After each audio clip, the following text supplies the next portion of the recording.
Alrighty folks, alright, we're setting off for the Imperial War Museum at Duxford for the Spring Air Day. It is almost 4 o'clock in the morning. We've just fueled up. For those of you who live in America, I never want to hear you complaining about the price of fuel again. Look at this. 35 litres of fuel, nearly £50, that's like $80. So, time to hit the road.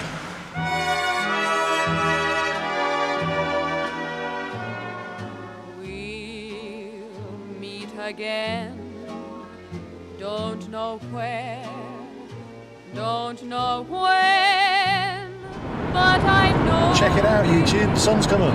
This is England as viewed through the incredibly dirty, filthy windscreen of the car that Eddie never washes. When was the last time you washed the car, Eddie? A little while back. The time is, oh, I don't know, something o'clock. It's 4:30. So, we should be there in about an hour and a half. More to come later. This is the village of Duxford itself. And remember that today's Spring Air Day is the 70th anniversary of the arrival of the United States Army Air Force at Duxford Air Station. And the place doesn't really look like it's changed all that much in 70 years. We seem to be driving in a slightly more modern section of the village. Just imagine this place being overrun with American aircrew 70 years ago. Well, it's just after 7 in the morning and we made it. Oh look, there's a couple of Dakotas over there. The size of that hangar. Looks like we have beaten all the traffic. And just outside the gates, I don't know if you can see it, there we go. Hawker Hurricane, oh yeah. Duxford baby, yeah. Oh, look at these beauties. Not sure exactly what model of Spitfire that is. Put the flaps down. Another one over there. They've just opened the hangar doors up. We've just arrived at Duxford. And that, unless I'm very much mistaken, that's a P-51. Let's take a closer look. Yeah, that is Miss Velma. See the name there. Actually, it's not one P-51, it's two. Oh, we'll get a closer look at those later. Check out the Wildcat. The size of that thing. There's a Kitty Hawk on the other side as well. We'll pop out to the hangar doors, see if we can get a better angle of these. There it is. What a beauty. And parked right next to her, Kitty Hawk. Or, you know, if you're American, a Warhawk. What a beauty. Well, that's not all. You won't believe what they got parked on the airfield. Try not to let the camera shake because, yeah, that is the actual Memphis Belle. Got to get a closer look at her.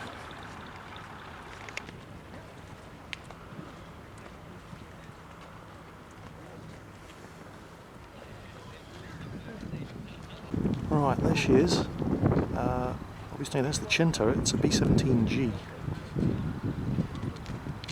The ball turret underneath. Screw getting in that thing for a living. Just no way.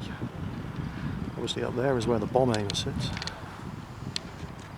Steers the plane using the northern bomb sight once they're on initial approach to the target area.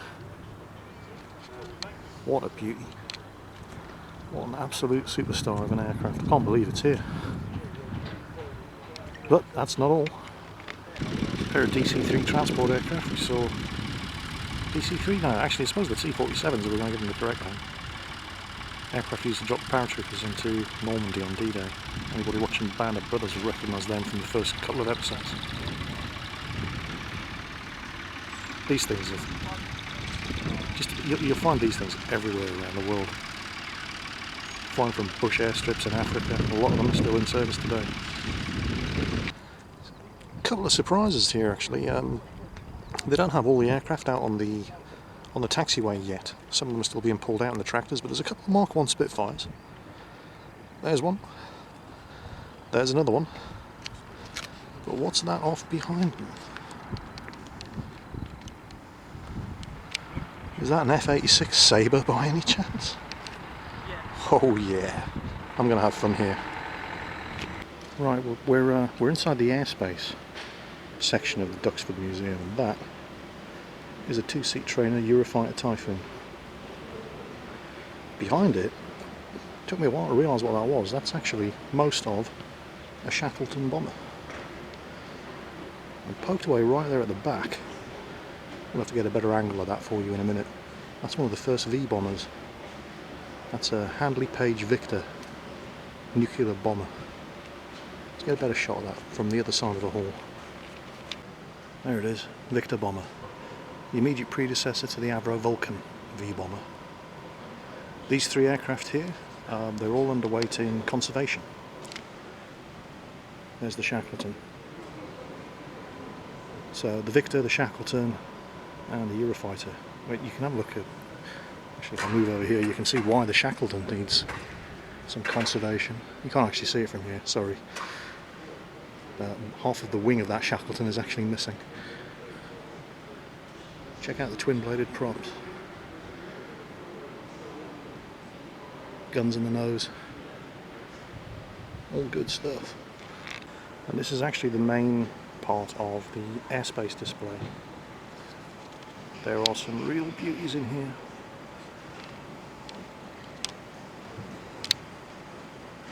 Check this lot out. They've actually got one of the Concords in here too.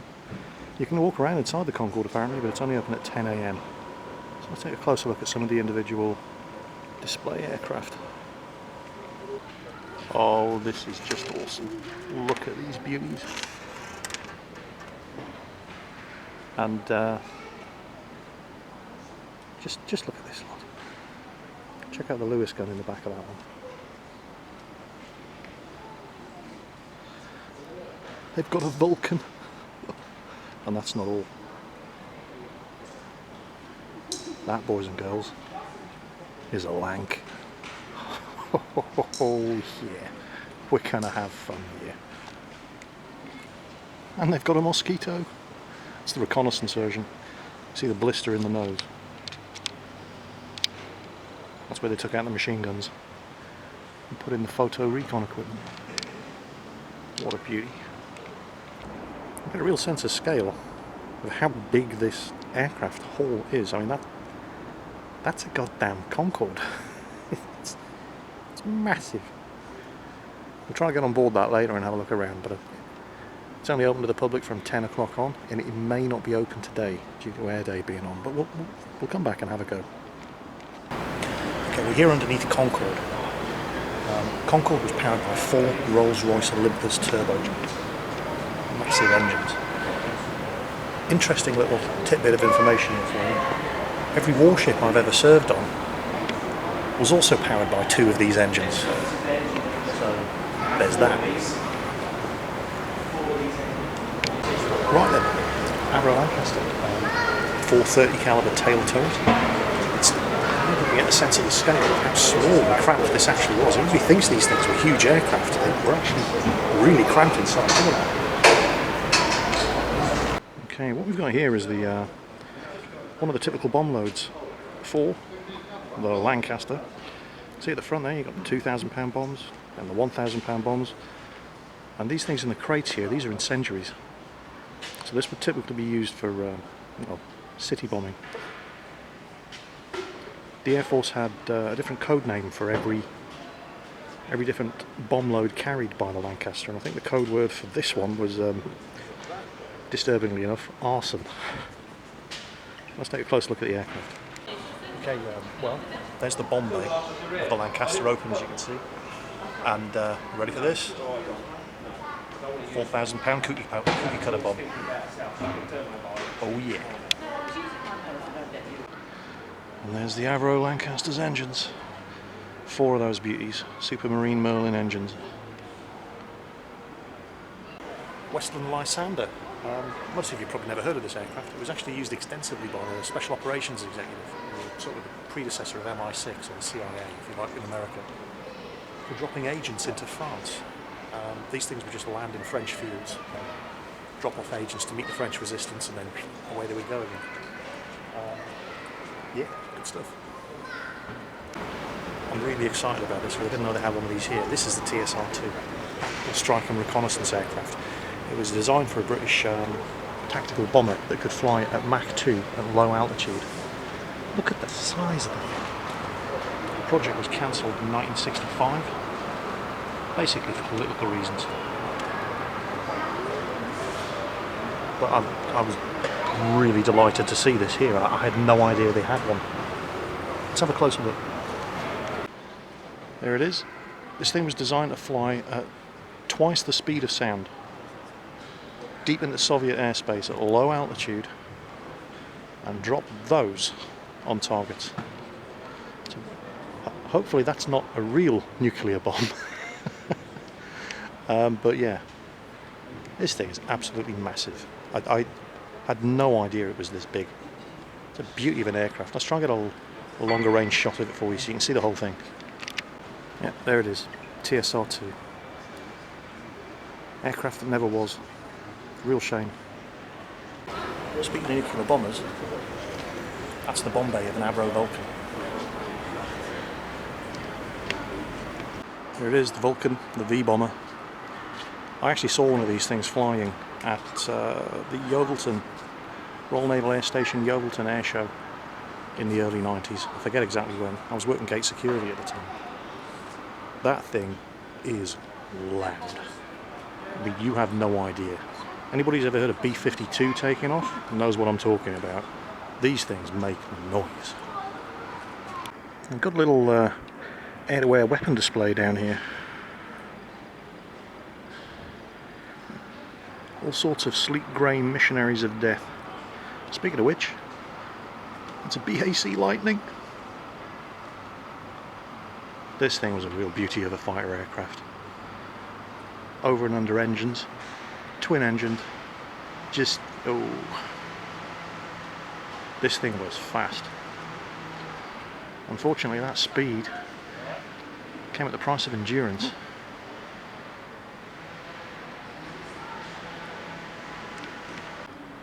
I remember the first time I ever saw one of these things in person. The Torpedo Ferry in Plymouth.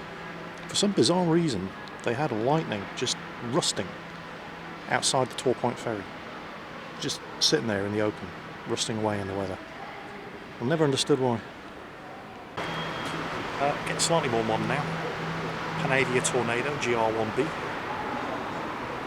Obviously this is still in service today. At least until the Eurofighter Typhoon takes over.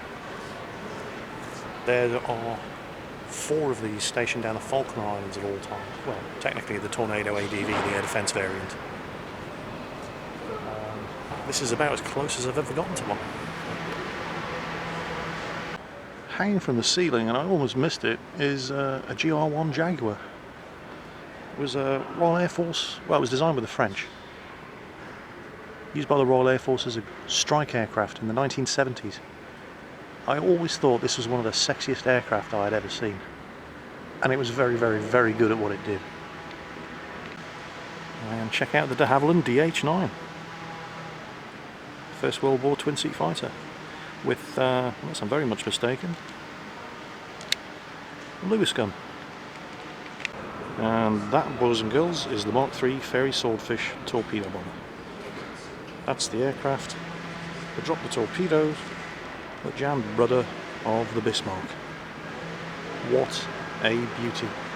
Much, much bigger than I expected it to be. I'm not sure if you're going to be able to hear me over the noise of the music inside here, but this is the Airborne Forces display area.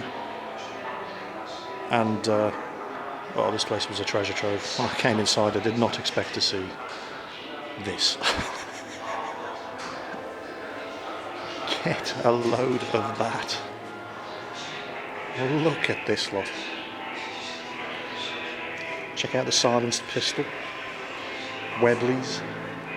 They got Maxim guns. Sterling submachine guns. All the Star Wars geeks among you will know that that's the weapon that the Imperial Stormtroopers Blastech E11 carbine was based on. The Bren gun. Designed and manufactured in Czechoslovakia, believe it or not, fact fans. Looking up there, we've got Lee Enfield. Lots and lots of Lee Enfields. Sten guns. M1 carbines. That's a Panzer Shrek at the back there. Tommy gun. Let's have a look around the other side. Oh, check out the Piat. Personal infantry anti-tank weapon. Spring loaded. It's getting a bit loud in here now. A very, very early AK-47. I'm not, is that looks like a Chinese rifle design. I'll have to look that one up. Yeah, no, it's a Simonov carbine. Down there, MG42. Mauser pistol with the broomstick handle. There's a Luger. And a Walther P38. We've got mortars. Very, very early FM FAL. Look at this. Check out the gold-plated Dragunov. An M1. Oh man, this is awesome. It's just guns, guns, guns. Colt 1911. Served America well.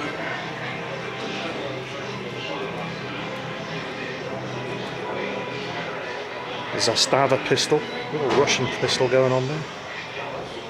TT-30 pistol, another Russian pistol. Browning automatic rifle. Where are you? Where is it? Where is it? Where is it? I'm trying to get it in frame. There it is. Oh, there's some amazing stuff in here. There's one small section of the Airborne Forces display that's dedicated to Lieutenant General Fred Browning.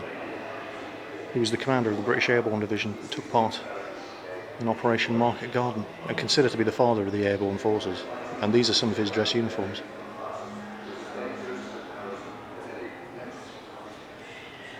Over here we have two of the uniforms of Major General John Frost. John Frost, of course, Johnny Frost. Born in India, joined the British Army in 1932. He was, any of you who've seen the movie A Bridge Too Far? He was the commander of the parachute forces. It took one end of the bridge at Arnhem and held on for days using handheld infantry weapons against panzers. And of course the 3rd Armoured Corps just couldn't make it to that bridge in time. He survived the war, obviously, and was promoted to Major General. That's the cockpit of Concorde. Retired from the Army in 1968. This is a pre-production version of serving as the Concorde. General It was Officer actually used for commanding flight testing. 52 Lowland Division. Later became the Hence all Deputy the Lord equipment Lieutenant for that the you County see of here. West Sussex. Concorde, world's first supersonic Good to know jet he made it all airline, the way could through. do Mach 2 and can make it from England to America in just under 3 hours. Could only carry 100 passengers, all in first class. This is what passed as first class on Concorde. It was so cramped. I don't even want to know how much a ticket on this plane must have cost just to make the thing economically viable. 100 passengers, twice the speed of sound, must have cost a fortune.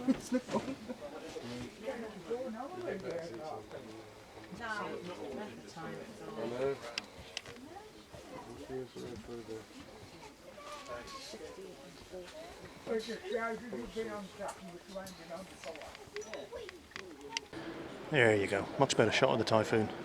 When we came through here earlier, this door was closed, but now we can get inside and actually have a much closer look. What a beauty. Check the canard winglets at the front. Now, bear in mind that everything you've seen so far is literally just what's gone on inside the very first display hall at Duxford, the airspace hall. You've still got the land warfare hall, tanks, you've got the air show itself, you've got the Battle of Britain display hall, you've got the American aircraft display hall. All coming up in future videos. Until next time, folks, take care.